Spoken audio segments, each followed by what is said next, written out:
Mesdames, Messieurs, bonjour. L'Union européenne a adopté il y a quelques années, en fait en 2024, encore assez récemment, une directive concernant les performances énergétiques des bâtiments. Une directive très ambitieuse parce qu'en fait elle vise à réduire à un niveau nul les émissions en dioxyde de carbone des bâtiments jusqu'à l'an 2050. C'est en fait aussi ça fait partie du Green Deal.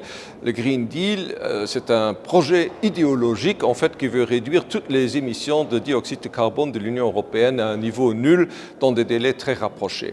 En fait, pour être très clair, ceci est totalement irréaliste. Ce n'est pas réalisable, c'est extrêmement cher. Les rénovations qui seraient exigées ne sont payables ni pour les États, ni pour les ménages, les particuliers, ni pour les entreprises.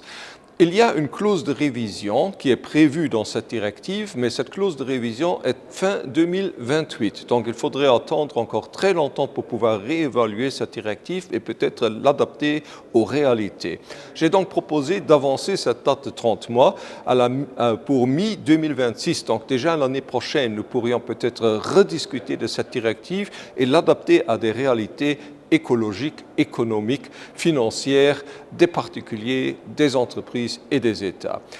J'ai été très content de voir et très honoré, je dois dire, que cette initiative maintenant est soutenue également par quelques députés européens français, donc ce qui me réjouit.